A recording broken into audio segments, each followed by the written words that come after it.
जय श्री कृष्ण। मैं दुर्गा वासुदेव। आज हम फिर एक और कहानी, पौराणिक कथा है गणेश जी से संबंधित। गणेश जी के दिन चल रहे हैं, इसलिए हम निरंतर गणेश जी की ही कथाएं कहेंगे जो जो पौराणिक हैं, पुराणों में लिखी गई हैं। तो इसमें एक कथा एक आती है कि तुलसी जी, जो कि हर पूजा में सम्मान पाती हैं, लेकिन गणेश जी की पूजा में तुलसी जी वर्जित हैं। ना उनको स्नान कराने में तुलसी डालनी है, ना ही उनके अमृत जो बनता है उसमें भी वर्जित है। क्यों? ऐसा क्या हुआ था? क्यों गणेश जी की पूजा में तुलसी जी वर्जित हैं? वो तो संजीवनी है। फिर भी हुआ ये था कि एक बार गणेश जी जो हैं वो ब्रह्मचारी रहने का संकल्प कर चुके थे और वो एक बहुत ही सुंदर से वन में, जहाँ पर जलाशय कमलों से सुशोभित था और बहुत हरियाली और आसपास पहाड़, उनके बीच में वो बैठकर अपनी साधना कर रहे थे। वहाँ से तुलसी जी निकलती हैं और वो गणेश जी को देखकर उन पर मंत्रमुग्ध हो जाती हैं और वो कुछ इस तरह से आवाज करती हैं चूड़ियों की और पायल की कि गणेश जी का ध्यान भंग होता है और वो उनको कहती हैं कि मैं आपसे विवाह करना चाहती हूँ। गणेश जी क्रोधित हो जाते हैं, तुम्हें दिखाई नहीं देता, मैं तपस्या कर रहा था, मेरी साधना भंग कर दी आपने। और उन्होंने कहा कि मैं ब्रह्मचारी रहने का व्रत ले चुका हूँ, मैं विवाह नहीं करूँगा। तो उन्होंने क्रोधित होकर जब तुलसी जी को इस तरह से कहा तो तुलसी जी भी नाराज हो गई। तो उन्होंने कहा कि देखना, तुम्हारे तो दो दो विवाह होंगे, ब्रह्मचारी तो तुम रह ही नहीं सकते। इस तरह से उनको श्राप दे दिया तुलसी जी ने। तो गणेश जी भी पीछे हटने वाले नहीं थे, उन्होंने भी श्राप दे दिया कि जाओ, तुम्हारा विवाह भी किसी राक्षस के साथ होगा। समय बीता और तुलसी जी का जन्म हुआ।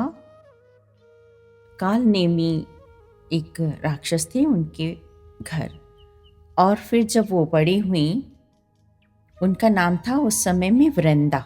वृंदा के रूप में उन्होंने जन्म लिया और उनका विवाह हुआ जरासंध नाम के राक्षस के साथ। जो जरासंध थे वो बहुत ही शक्तिशाली थे, बहुत ही ज़्यादा शक्तिशाली। लेकिन कभी कभी होता है ना कि जो शक्ति अधिक होती है तो उसका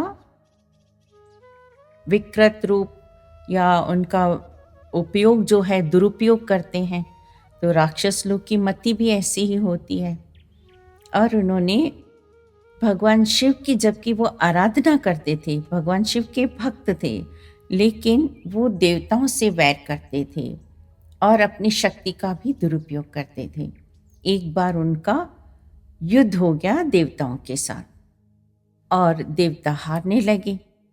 तो भगवान विष्णु जी के पास गए कि अब हम क्या करें, हम लोग जरासंध को किसी भी तरह से जीत नहीं पा रहे हैं।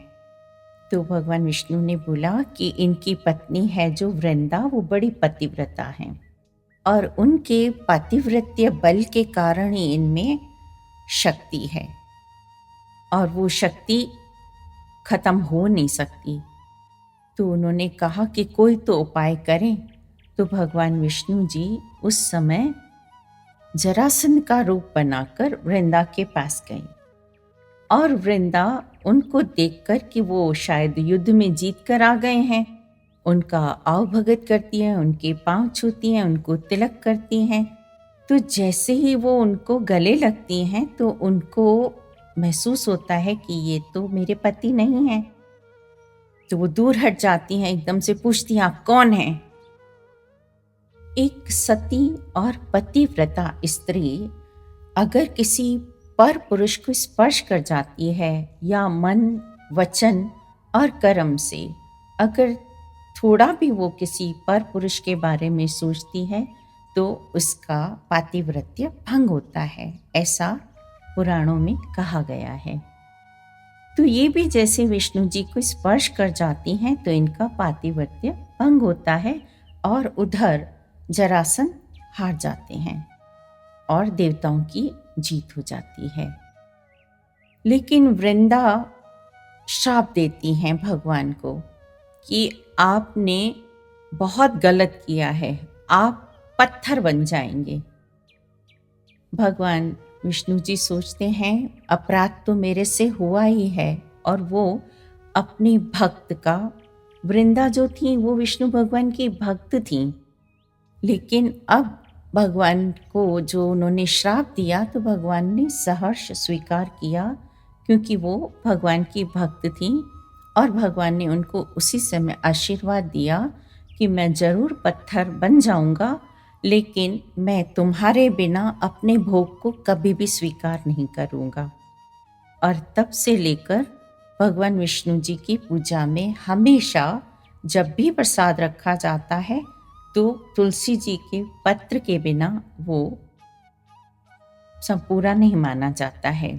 वृंदा जो थी वो अपने पति जालंधर के साथ सती हो गई और वो जो राख बनी उस राख में से तुलसी का बूटा प्रकट हुआ, वो तुलसी रूप में प्रकट हुई। और भगवान विष्णु गंडकी नदी के जो पत्थर हैं उनमें वो शालिग्राम रूप से प्रकट हुए, ऐसी कथा पुराणों में कही गई है।